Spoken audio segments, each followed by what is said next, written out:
नमस्कार। आज हम कक्षा 10 की पुस्तक स्पर्श की कविता तोप की व्याख्या करेंगे, जिसके कवि वीरेन डंगवाल जी हैं, जिनका जन्म 5 अगस्त 1947 को उत्तराखंड के टिहरी गढ़वाल जिले के कीर्तिनगर में हुआ था।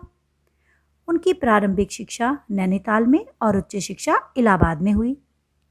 समाज के साधारण जन और हाशिए पर स्थित जीवन के विलक्षण ब्यौरे और दृश्य वीरेन की कविताओं की विशिष्टता मानी जाती है। इन्होंने ऐसी बहुत सी चीजों और जीव जंतुओं को अपनी कविता का आधार बनाया है, जिन्हें हम देखकर भी अनदेखा करते हैं।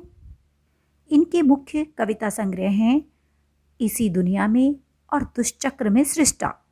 पहले संग्रह पर इन्हें प्रतिष्ठित श्रीकांत वर्मा पुरस्कार और दूसरे पर साहित्य अकादमी पुरस्कार से सम्मानित किया गया है। 28 सितंबर 2015 को इनका निधन हो गया। धरोहर अर्थात विरासत ये दो प्रकार की होती है। एक वे जिन्हें देखकर या जानकर हम अपने देश और समाज की प्राचीन उपलब्धियों को जान सकते हैं, और दूसरी वे जो हमें बताती हैं कि हमारे पूर्वजों से ऐसी क्या गलती हुई थी जिसके कारण कई पीढ़ियों को दुख और कष्ट झेलना पड़ा। यह कविता हमें याद दिलाती है कि कभी ईस्ट इंडिया कंपनी भारत में व्यापार करने के लिए आई थी और धीरे धीरे ये हमारी शासक बन गई। इन्होंने अगर यहाँ बाग बगीचे बनवाए तो इन्होंने तोप भी बनवाई, और इन्हीं तोपों से आज़ादी के दीवानों को मौत के घाट भी उतार दिया। आइए अब कविता का अध्ययन कर लेते हैं। कंपनी बाग के मुहाने पर धर रखी गई है यह 1857 की तोप। इसकी होती है बड़ी संभाल, विरासत में मिले कंपनी बाग की तरह साल में चमकाई जाती है 2 बार। मुहाने पर, प्रवेश द्वार पर। संभाल, देखभाल, विरासत, पूर्वजों से प्राप्त संपत्ति। कंपनी बाग गुलाम भारत में ईस्ट इंडिया कंपनी द्वारा जगह जगह बनवाए गए बाग बगीचे, और ये कानपुर में बनवाया गया एक बाग है। इस कविता में कवि ने 1857 के प्रथम स्वतंत्रता संग्राम में अंग्रेजों द्वारा इस्तेमाल की गई तोप का वर्णन किया है। कवि कहते हैं कि यह तोप आज कंपनी बाग के प्रवेश द्वार पर रखी हुई है। जिस तरह कंपनी बाग हमें अंग्रेजों के द्वारा विरासत में मिला है, उसी तरह यह तोप भी हमें अंग्रेजों से ही प्राप्त हुई है, जिसे आजकल बहुत देखभाल से रखा जाता है कि उसी तरह से इसकी देखभाल की जाती है जिस तरह से कंपनी बाग की देखभाल की जाती है, कि कंपनी बाग की तरह इसे भी साल में 2 बार चमकाया जाता है। सुबह शाम कंपनी बाग में आते हैं बहुत से सैलानी।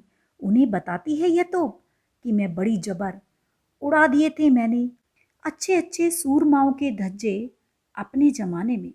सैलानी, यात्री, जबर शक्तिशाली, सूरमाओं वीरों, धज्जे चिथड़े चिथड़े करना। इन पंक्तियों में कवि बताना चाहता है कि तोप का प्रयोग कहाँ हुआ था। वो कहते हैं कि सुबह शाम को बहुत सारे यात्री बाग में घूमने आते हैं, तब यह तोप उन्हें अपने बारे में बताती है कि मैं पहले बड़ी ताकतवर थी। उस समय मैंने बहुत सारे वीरों को मारा था, उन पर बहुत अत्याचार किए थे। अर्थात उस समय तोप का डर हर इंसान के अंदर था। अब तो बहरहाल छोटे लड़कों की घुड़सवारी से अगर यह फारिग हो तो उसके ऊपर बैठकर चिड़िया ही अक्सर करती हैं गपशप। कभी कभी शैतानी में वे इसके भीतर भी घुस जाती हैं। खासकर गोरैयें, वे बताती हैं कि दरअसल कितनी भी बड़ी हो तो एक दिन तो होना ही है उसका मुंह बंद, फारिग, मुक्त।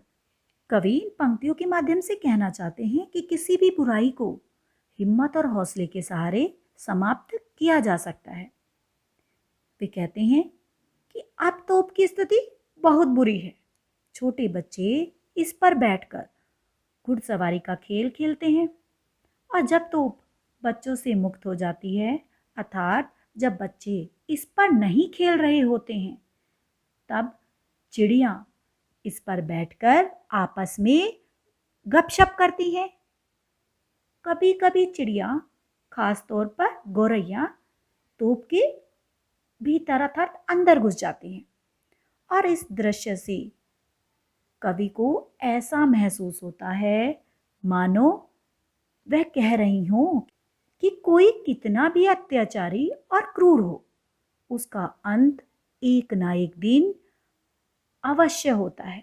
आशा है यह कविता आपको स्पष्ट हो गई होगी। धन्यवाद।